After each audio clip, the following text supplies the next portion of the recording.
A visit from St. Donald, with apologies to Clement Clarke Moore. 'Twas 8 weeks before Christmas, and all through the land the anticipation was growing for every woman and man, because after all, those are the only two possible genders, but I digress. Stockings had not yet been hung above the hearths of the nation, but a few true knuckleheads had already put up their home decoration. The country was poised for a momentous election. The incumbent had bailed after some forced introspection. But before he departed, he left quite the mess, and the chances for his successor grew lesser and less. He bungled Afghanistan and allowed open borders. The trans movement left us in fear for our sons and our daughters. Prices were rising all across the nation. I did that, Joe proclaimed. That's my kind of inflation. In stepped Kamala without scoring nary a vote. She'd be the darling of the media. But it is here we should note, never before in our history had there been a candidate so woke. She cackled at most anything, but this part's no joke.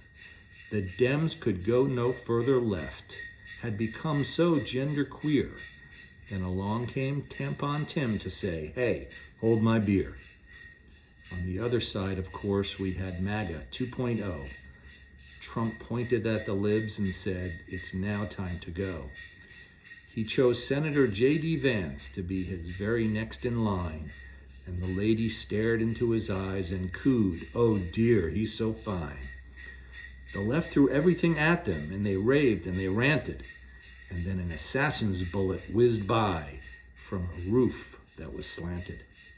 From that point forward, as it seemed ordained from the heavens, Trump 45 would soon become Trump 47.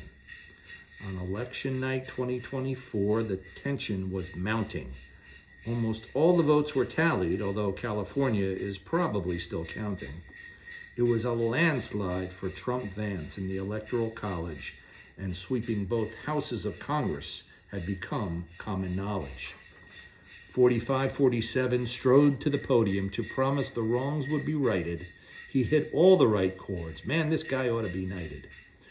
We'll take all of our programs over to Capitol Hill, and we'll finish that wall and make Mexico pay the bill.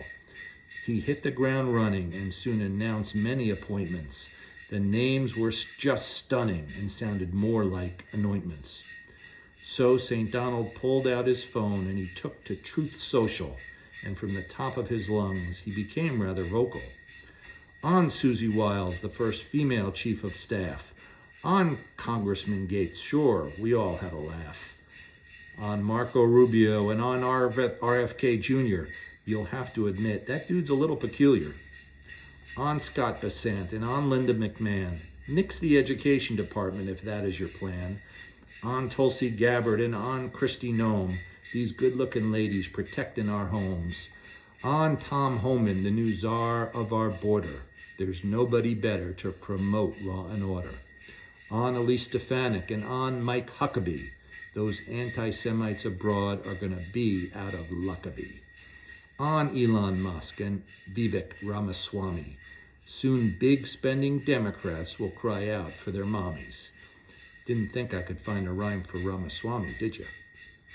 It's going to be one heck of a run over the next 4 years if we could only harness the energy from liberal tears.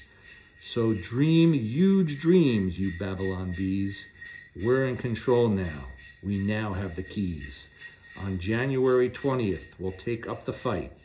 A Merry Christmas to all, and to all a good night.